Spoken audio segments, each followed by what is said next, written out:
Bismillahirrahmanirrahim. Assalamualaikum warahmatullahi wabarakatuh. Alhamdulillahi rabbil alamin. Innal hamdalillah nahmaduhu wa nasta'inuhu wa nastaghfiruh wa na'udzu billahi min shururi anfusina wa min sayyiati a'malina. May yahdihillahu fala mudilla lahu wa may yudlilhu fala hadiya lahu. Asyhadu an la ilaha illallah wahdahu la syarika lahu wa asyhadu anna Muhammadan 'abduhu wa rasuluhu alladzi la nabiyya wa la rasula ba'dah. Allahumma shalli ala Muhammadin wa ala alihi wa ashabihi wa mawala. Saudara-saudaraku sekalian yang dirahmati Allah Subhanahu wa taala, karunia Allah Subhanahu wa taala yang paling besar yang Allah berikan kepada kita adalah ibadah kita, keimanan kita kepada Allah Subhanahu wa taala. Karunia berupa kita dipilih oleh Allah untuk menerima agama Islam, melapangkan dada kita untuk menerima ajaran Allah Subhanahu wa taala. Ini nikmat yang patut dan harus kita syukuri. Hanya memang nikmat ini berlaku atasnya hukum sebagaimana nikmat Allah Subhanahu wa taala yang lain. Allah taala menyampaikan, a'udzubillahi minasyaitonirrajim, la in syakartum la azidannakum wa la in kafartum inna adzabi lasyadid. Apabila kalian mensyukuri nikmatku, la in syakartum la azidannakum, pasti aku menambah nikmatku itu, wa la in kafartum, tetapi apabila kalian ingkar dari nikmatku, inna adzabi lasyadid, sesungguhnya siksaku sangat pedih. Salah satu bagian dari kewaspadaan kita untuk selalu bersyukur kepada Allah taala adalah menakal diri kita, apakah kita ini orang-orang yang masih tetap ada di atas kebaikan. Salah satu tanda kebaikan yang diberikan oleh Allah Subhanahu wa taala adalah kerinduan kita dan nyamannya jiwa kita di dalam beribadah kepada Allah Subhanahu wa taala. Nabi kita Muhammad sallallahu alaihi wasallam di dalam hadis sahih yang diriwayatkan oleh Imam Bukhari menyampaikan, "Dzaqa ta'mal iman." Akan merasakan manisnya iman man radiya billahi rabbah. Siapapun orang yang ridho Allah Ta'ala adalah Rabb, penguasa alam semesta yang dia taati, dia imani. Wabil islami dina, seseorang yang ridho Islam sebagai aturan kehidupan yang dia laksanakan setiap saat. Wabi Muhammadin sallallahu alaihi wasallam rasulah, dan dia ridho Rasul Muhammad sallallahu alaihi wasallam adalah nabi dan utusan Allah yang dia jadikan sebagai panduan kehidupan dan dia taati seluruh ajarannya. Apa itu ridho? Ridho itu Imam Ibnul Qayyim al-Jauziyah rahimahullah menyampaikan, adam sukhti. Ridho itu tidak pernah marah dengan apapun ketetapan yang datang kepada kita dari Allah Ta'ala, dari Rasulnya, dari ajaran Islam. Atau di dalam pengertian yang lain, beliau menyampaikan qubulul ahkami bil farh.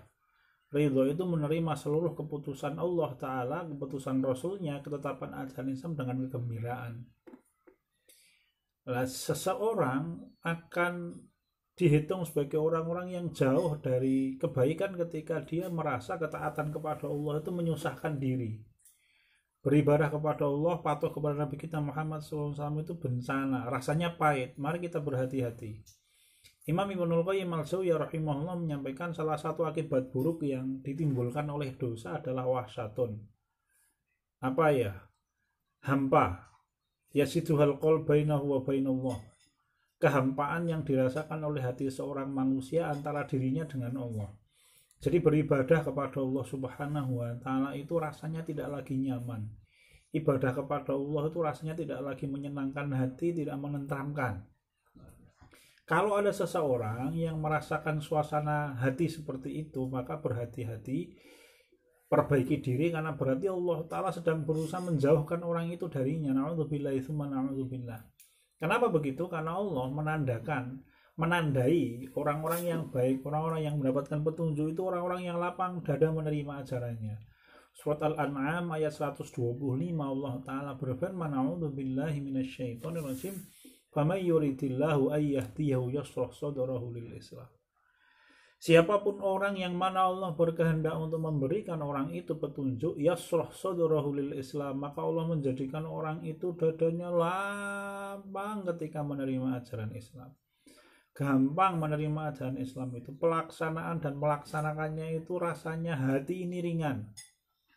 ringannya jiwa, ringannya hati, bahagianya jiwa manusia di dalam menerima ajaran Islam. Wa may yurid ayyudillahu, tetapi siapapun orang yang mana Allah berkehendak untuk menjauhkan dia dari kebenaran, menyesatkannya, yaj'al sadrahu dayyqan harajan ka'annama yas'adu fis sama.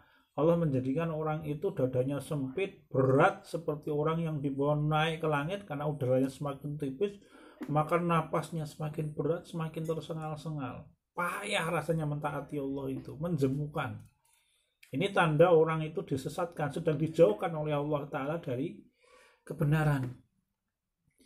Maka saudara-saudara sekalian yang dirahmati Allah Subhanahu wa Ta'ala, sebagai seorang muslim yang kita pasti membutuhkan kasih sayang Allah di dunia dan di akhirat, perjuangan kita adalah membuat bagaimana kita selalu merasakan kebahagiaan mentaati Allah.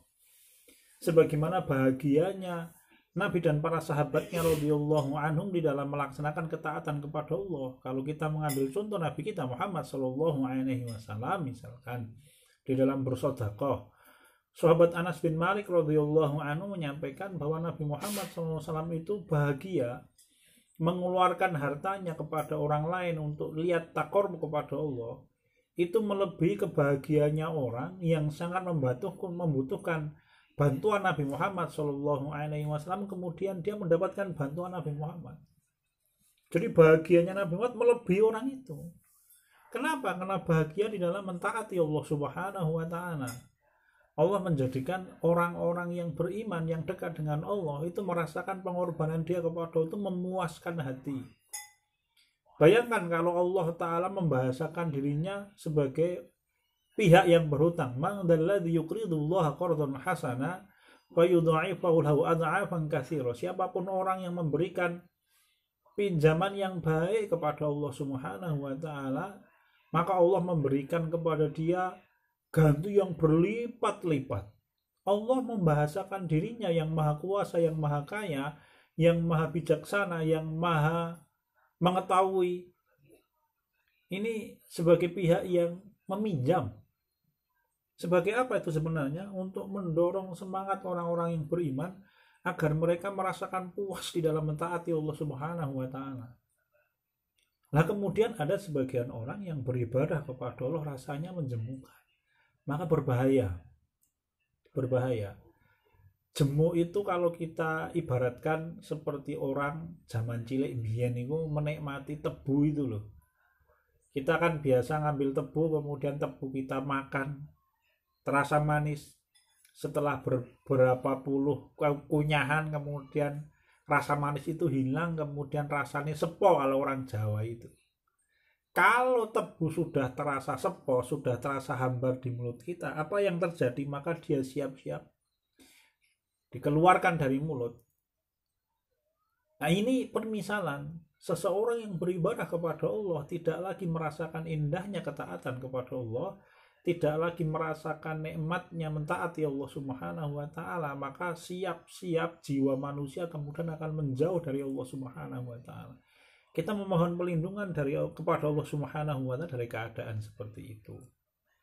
Sehingga kewajiban kita apa? Kewajiban kita adalah kemudian banyak bertaubat, mengakui kesalahan-kesalahan kita, memperbaiki diri, karena ini salah satu akibat buruk dari maksiat manusia kepada Allah Subhanahu wa Ta'ala.